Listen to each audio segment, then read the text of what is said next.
Waar ik optreed, hier nou, in Sjaak Hoekstra, VVD, Tiet zegt dat ik zo bij zit, Kaspelen.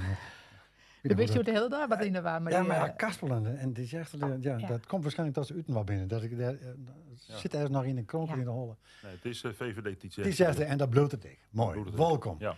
2 onderwerpen. De lokale politiek praten we even over, maar we beginnen even met de burgemeesterbenoeming hier. Want we houden dit nog steeds een tijdelijke, een waarnemer. En de verwachting is dat het eind dit jaar, dat de benoeming wel een beetje rood is. En dat hij eigenlijk, begin volgend jaar misschien wel ergens benoemd worden kan. Er zijn zo'n kandidaten binnen naar boeten komen. Althans, het aantal is naar boeten komen deze week. Daar zit in bij praten want we kennen elkaar al wat langer. Dat meestal denken we onfatsoenlijk, maar zo werkt dan een keer. Er zit in de vertrouwenscommissie.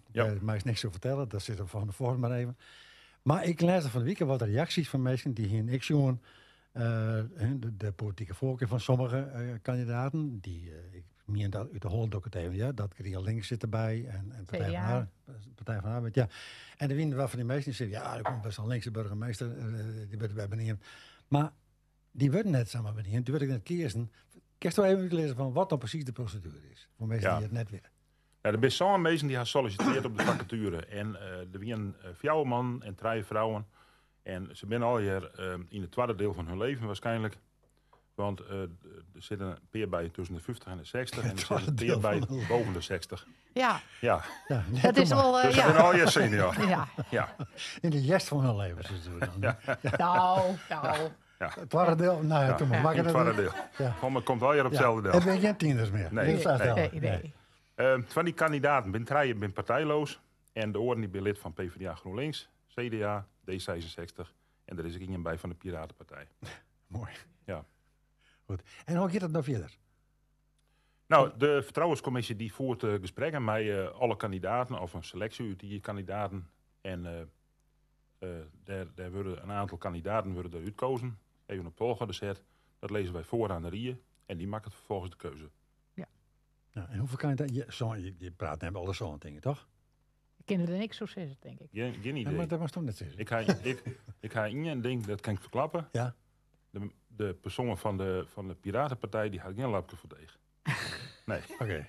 Dat wist al. Nou, en ze hebben... Ja, we krijgen natuurlijk ook foto's erbij. Oh ja. Nee, maar als vertrouwenscommissie, dat is werkelijk weer... die hele procedure is best wel theatraal. Had ik al een keer zijn... een heel prototype, heel officieel. Alleen bij mij dat gewoon niks zo lekker. Nee. Maar het commissaris van de Koning, daar hadden ze echt even op het hart drukt. Vertelde niks zo. Nee. Nou, dat komt ook goed. Ik heb wel even nu wacht, want Erwin Duursma, die zit ik in de vertrouwenscommissie. En die is eruit gestapt. Ja. Omdat het te veel tijd kost. Ja, klopt. Ja. Ik bedoel van... Dat is een baan bij, zo wat. Ja, het is best wel even een drukke periode.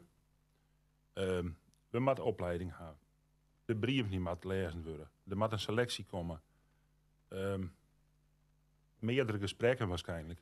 Dus ik bedoel van, ik kijk even zo in de komende 4 of 4 weken. Ja, dan stel ik gewoon even 8 dagen even in plan. Nou, en ik bedoel van, dan snap ik Erwin Duursma ik wel. Die had kreeg wat opdrachten en die had zoiets van, ja jongens, ik kan het even net combineren. Nou, alle begrip voor. En komt er dan een vervanger uit de partij? Nee, het mij alleen maar rietsleden wezen. Okay. Dus D66 die had in zit. Die had ik nog een burgerlid, alleen een burgerleden mij er net in. Maar het echt rietsleden wezen. Okay. Ja. En ik is Sjaak net verder. Maar persoonlijk vind ik zo'n net voor zo'n mooie gemeente. Maar dat is even een... Ik zal net vragen, het gaat natuurlijk om de hoek maar niet een goeie tussen te zetten. Maar voor de Adante deel is volgens mij stappen. In 5, hè? En dan in 5. En ik denk van, nou ja, het rent wel achteruit. Dus gewoon, dus ik neem aan dat dat wel een zorg is voor onze commissaris. Ja, is het natuurlijk op verschillende manieren benadering. Van ja, we voor 20 gaan. Nou, dat is weer een mooie doelstelling. Maar kerst ik steeds van, nou, als er maar kwaliteit tussen zit. En dan is Ingen genoeg. Ja. Ja. Ik kan er niks in inbrengen. Nee. Goed, maar er ben nog zo'n en er komt vast wel... En wanneer is nou wat is het idee wanneer deze benoemd werken? Ja, dan zit die al plant. Ergens in het eind van het jaar, dat het ergens oktober, november, hopelijk, zo mooi wezen, als er dan een beneming wezen kan. En gaat dat in Lietkerk opstaan? Ja, maar goed, maar dan... Ja, waarschijnlijk wel een apart, ja. Ja, een extra. Ja. Ja. maar goed, maar dan komt hij wel... dat we zeggen van we gaan hem jou betonen nog even terug. Nee, krijgers van de week. Maar hij komt er wel reëel voor de verkiezingen, dat bedoel ik zo. Ja. Ja, dat is wel mooi. Ja. Dat de Nijburgmeester, de verkiezingen... Dat weer plan is. Ja. Oké. Mooi. Dan gaan we over de actuele politiek. Want van de week heb je de eerste raadsvergadering naar de Simber. En gelijk heb je het bingo. Een dubbele vergadering. Wie het zelfs. Een openering gedeeld. Zo neem ik het maar even. Hier op een podium.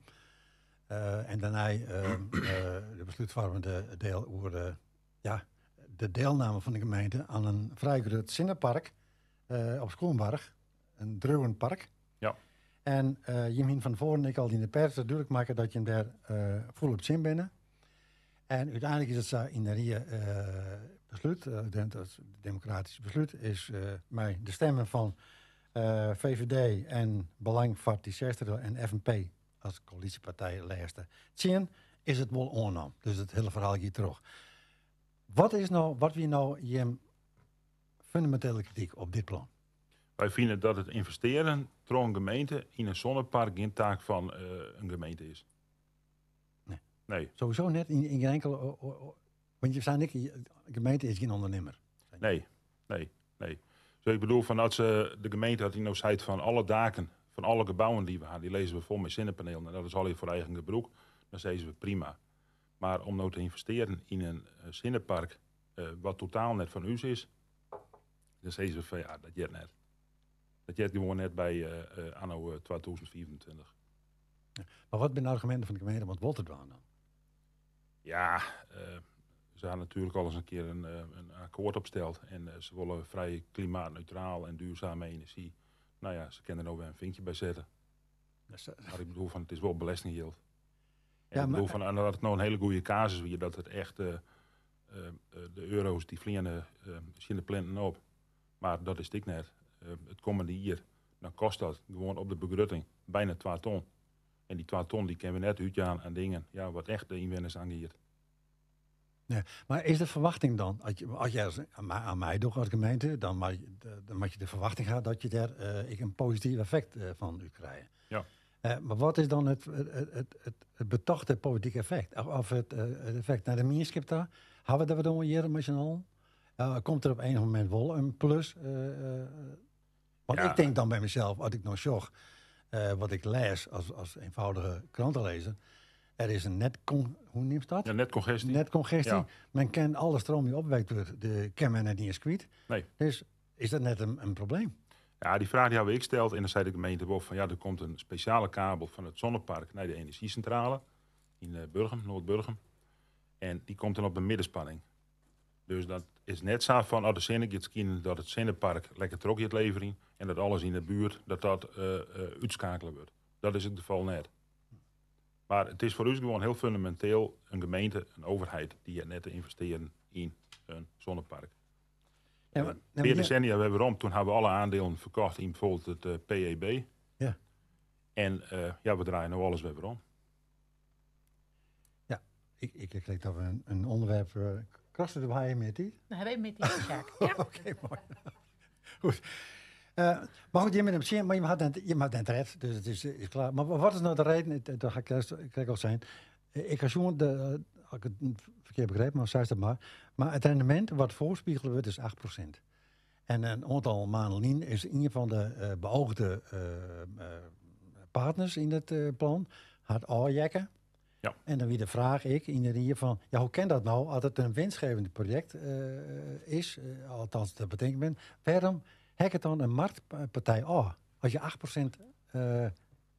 rendement hebt? Ik weet het net zeker, volgens mij zit ze wat te diep in alle projecten wat ze financiert hebben. En ze kunnen het op dit moment net financieren. En daarom is het eruit gestapt. Oh. Nou ja, ik ga altijd zoiets van, yield kan je organiseren. En dat er een goede casus onder leidt, is er altijd wel een bank die er niet stappen wil. Okay. Dit is nou in je project, het gaat terug, hè? Ja. Maar er zijn een aantal mensen naar Maren nog gesteld. Hè? Het is een motie genomen dat het onderzocht wordt, maar dat het contract over de overeenkomst onpast worden kan. Ja. Zoals dat kan staan, dat gebeurt? Jawel, ja. Ja? Ja. Ik bedoel, ze moeten nog boekonderzoek met ze doen. En de partijen die nog voorstemd hadden, die hebben wel zijn van, nou, we willen wel even vinger aan de pols houden. En op het moment dat het uur is, dan willen we daar inzage in hebben. En dat ze het eventueel nog uitblazen kennen. Dus dat is een mogelijkheid. Alleen nog, ik als het even jost. De gemeente die had verschillende documenten. In dit geval het treasury-statuut. Nou, dat staat erom bekend. Hoe gaan we om met een kwander? Hoe gaan we om met andere marktpartijen? Hoe investeren we? Hoe lenen we geld uit? En volgens dat treasury-statuut blijkt het helemaal net te kennen dat de gemeente investeert in een zonnepark. En dan ze wel zijn van, oké, we moeten eerst even investeren en dan passen we letterlijk het statuut wel even aan. Dus de regelgeving die wordt even aanpast aan de rechtspersoon. Nou, dat doe je in de Bananenrepubliek, maar dat doe je net in het extra deal. Nee, dus tijdens de West die we de regels oppassen. Ja. En achteraf aanpassen, dat ken ik net eens. Dus ja, daar kan de provincie er ook nog iets voor zeggen. Die kan binnenkort best voor zeggen van, ja jongens, nietig verklaard. Maar ben er voorbeelden van andere gemeentes die dit soort participaties doen? Of net? Net dat ik weet. Nee. Want ik lees ergens dat het de grootste van Europa wordt. Ja, dat zei ik de mevrouw van GroenLinks. Het wordt, ik ga het even opschrijven, het wordt een pronkstuk van de regio. Nou ja, dat mag nog blikken. Dieneke Wagenaar, die liet ik even, mijn collega van de VVD, die liet ik even foto's zien van Engie bij de elektriciteitscentrale. Ja, die hier is een drijvend zonnepark. Ja, dat gaan ze op dit moment uitschakelen. Het onkruid, dat staat meters hoog. En ja, dat is gewoon in een dikke flapurn. Nou, dat is een voorbeeld. Maar is dat vergelijkbaar? Nou ja, het zijn zonnepanelen nog beter, dus ja, daar steeds ik van redelijk vergelijkbaar. Ja. Het is lietse van omvang, dus makkelijk te beheersen.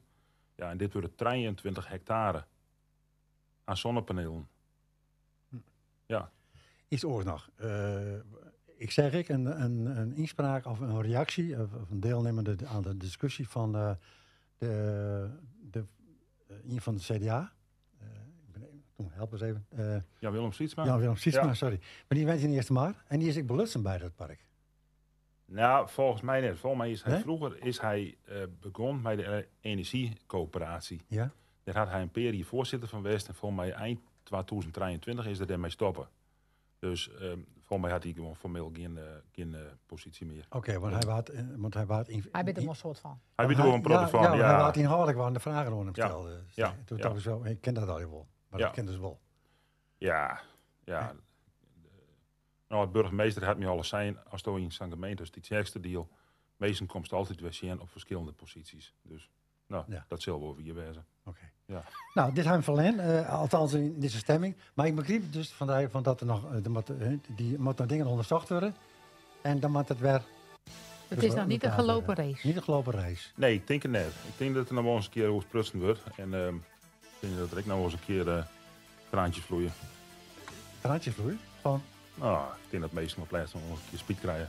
Oké. Dat was wel mooi dat we een bezieker die weer bij de Riedsvergadering oude onderwieken. En die zei al, Sjaak, hier wordt vanavond een historische fout gemaakt.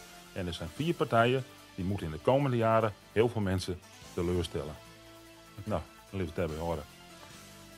Ik verjoer het even bij. We komen erop waarom. Ja, en wijsheid maar de komende week maar de nieuwe burgemeester. Ja. Tige dank, Sjaak. Dus even komen. Ja, dank u wel. Oké. En succes de komende tijd, want je krijgt ook als partijen. Want op naar de verkiezingen, hè? Ja, er komen eerst landelijke verkiezingen in maart volgend jaar. Ja, de huizen en dan zitten we te kiezen. Ja. Dus ligt een goede keuze, meisje.